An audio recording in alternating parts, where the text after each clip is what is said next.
for me. You are live. 218. Hi. Hello. Hi. Hi.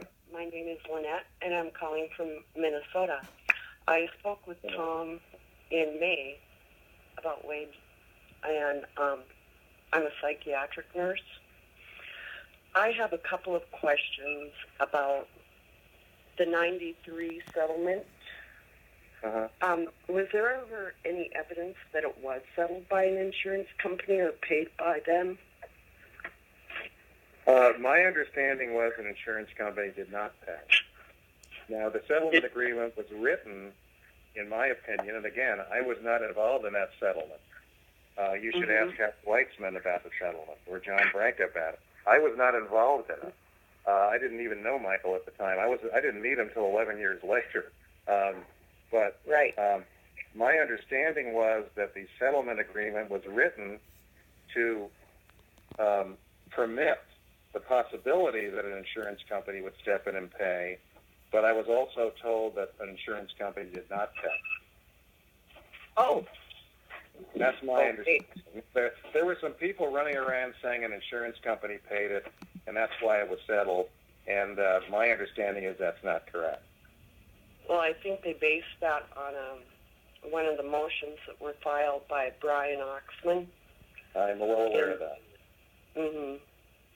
And so they're under the impression that it was paid by an insurance company, and if that's a wrong impression, that's a wrong impression. The other thing is, I understand it. During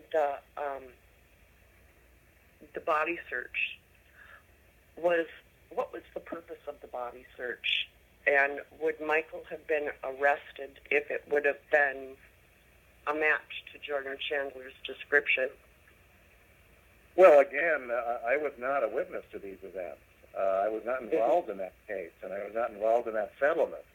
But at that time, you had two grand juries, one in Santa Barbara County and one in Los Angeles County, investigating the Chandler allegations.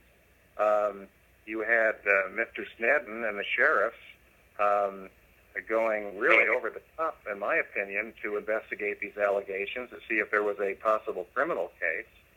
And my understanding is that part of their investigation was this, physical examination that took place at Neverland under certain conditions that were worked out between Michael's attorneys and the district attorney's office.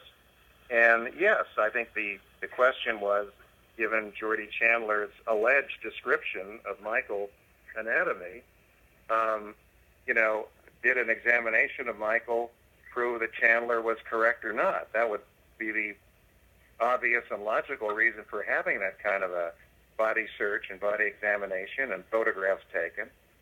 As you know, it was very humiliating to Michael Jackson and a horrible experience for him. And my understanding is that Chandler's description did not match up. I don't think Linda any more than that, but that's my understanding. But again, I was not involved in it. You may want to ask the lawyers who were involved. One of the other questions I have is about a man by the name of Victor Gutierrez and a book that he wrote. Yeah, a horrible. And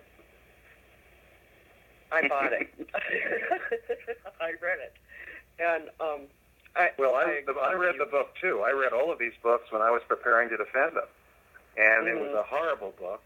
As I think you know, Michael won a judgment, I believe, against the author, and the author then I think fled to South America, I think. But when you read that book, and again, I haven't read it in years. As I recall, he spent a lot of time in the book suggesting that Macaulay Culkin, Wade Robson, and Brett Barnes were molested. And of course, they were my first three witnesses in the trial, and they were absolutely adamant they were never molested.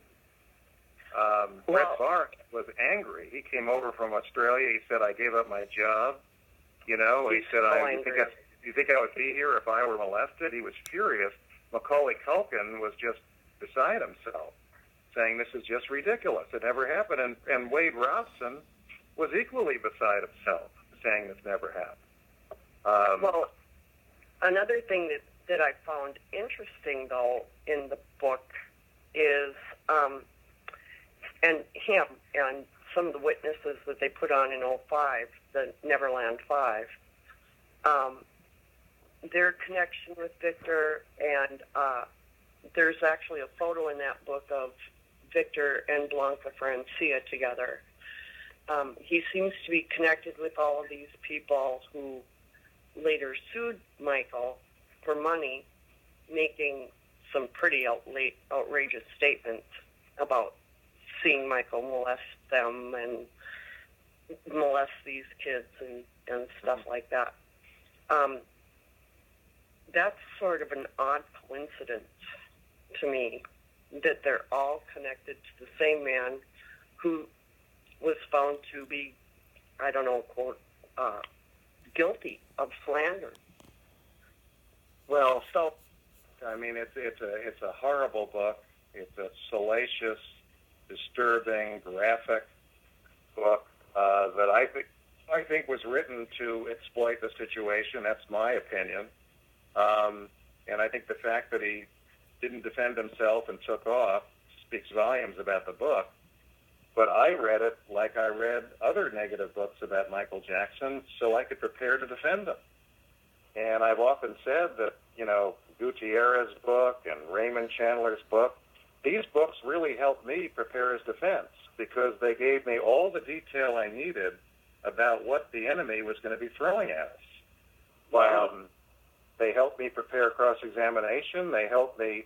I would go through those books bit by bit, and then, Susan, you and I would talk about the response.